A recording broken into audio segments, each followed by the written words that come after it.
Pemerintah segera merilis kebijakan baru terkait pola kerja, yakni penerapan sistem kerja dari rumah atau work from home selama 1 hari dalam sepekan. Aturan ini direncanakan berlaku bagi aparatur sipil negara maupun pekerja di sektor swasta. Menteri Dalam Negeri Tito Karnavian mengungkapkan bahwa pengumuman resmi mengenai kebijakan tersebut kemungkinan akan disampaikan dalam waktu dekat. Ia meminta publik untuk menunggu kepastian dari pemerintah. Meski begitu, Tito belum memaparkan secara detail bagaimana skema pelaksanaan WFH tersebut. Ia menegaskan tidak ingin mendahului keputusan resmi yang akan diumumkan. Setelah kebijakan dirilis, Kementerian Dalam Negeri akan memberikan arahan lanjutan kepada pemerintah daerah terkait penerapannya. Wacana penerapan WFH ini muncul sebagai bagian dari langkah pemerintah dalam meningkatkan efisiensi anggaran. Kebijakan tersebut juga dikaji di tengah tekanan global yang meningkat, terutama akibat memanasnya konflik di Timur Tengah yang melibatkan Amerika Serikat, Israel, dan Iran. Baraja itu saya dengar kemungkinan besar kemungkinan akan disampaikan besok. Jadi saya nggak mau mulai. Jadi kira-kira ada imbauan ke Pemda nggak sih Pak kalau nanti sudah diberlakukan? Iya pasti ada. Bapak kan usulan di DPR tuh banyak yang katanya di tengah pekan aja gitu, jangan di tengah-tengah pekan, jangan dekat-dekat sama weekend. Nah mungkin kalau pemerintah melihatnya gimana sih Pak dari Kemendagri sendiri? Mancing saya besok diumumkan. Makasih ya. Pak itu sedikit dong tadi Pak dari Makasih.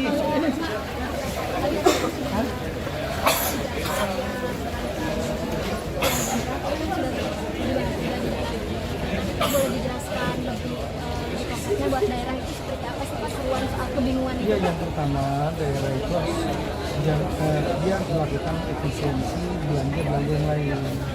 Saya khawatir mereka belum melakukan itu efisiensi, misalnya rapat-rapat dan makan minum harwat.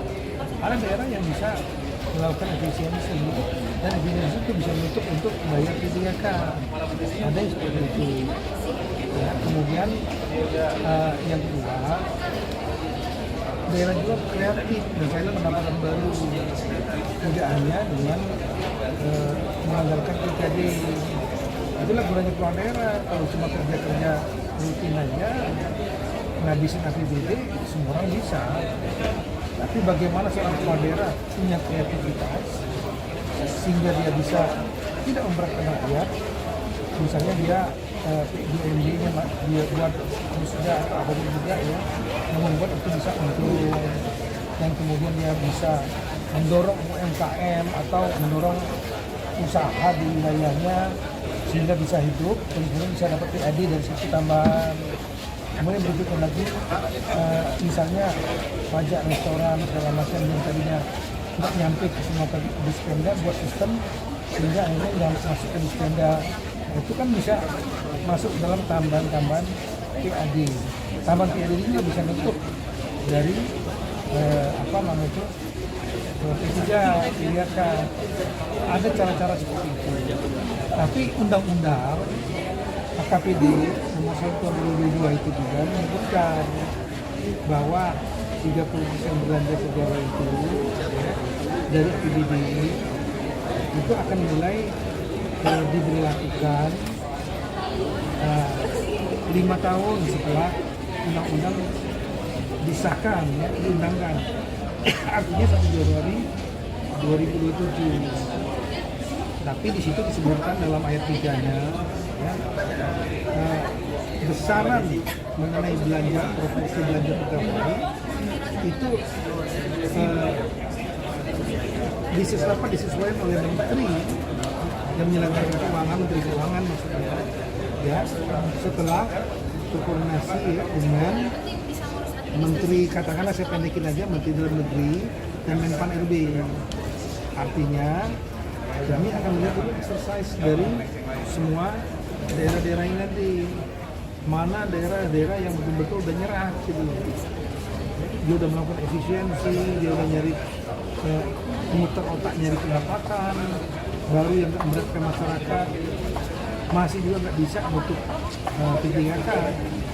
Nanti kita cari solusi yang lain, tapi jangan mengharapkan solusi yang terakhir ini ya penyesuaian besaran 30% itu diubah. Jangan dulu arahnya ke sana sebelum berusaha. Itu kita juga pengen lihat kepala daerah yang hebat-hebat siapa gitu. Ada kepala daerah yang mungkin langsung nyerah gitu aja. Ya biarkan rakyatnya sama pilih dia gitu. Nggak kreatif gitu.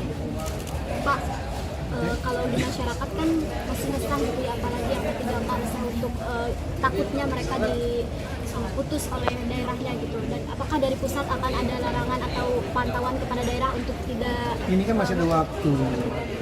Ini kan bulan 3. Sedangkan itu kan masih 9 bulan lagi. Jadi jangan khawatir lah, kita akan mendorong dulu daerah-daerah ini untuk melakukan efisiensi, mencari pendapatan kreatif, menghidupkan dunia usaha dan lain-lain, ya. Sampai kita lihat batas kemampuan yang mereka. Kita kan cek lagi. Saya akan turunkan seperti kemarin saya sudah bersebar Dirjen Keuangan Daerah turun ke sana.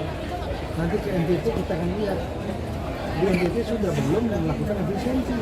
Jangan sampai nanti temuan kita bukan yang di Kemendagri dapat pengalaman juga. Bahkan mereka pernah jadi PJ seperti di Keuangan Daerah itu kali dia PJ gubernur, aman dia tahu nanti dari net ini sama sekali dari efisiensi, apa tetap begitu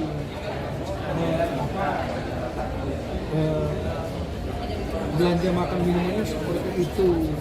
Jangan ini saya masih kayak rutin aja, tidak ada upaya untuk melakukan efisiensi. Terus begitu ada P3K bingung, itu akan kelihatan dari situ. Oke? Download Tribun X sekarang, menghadirkan lokal menjadi Indonesia.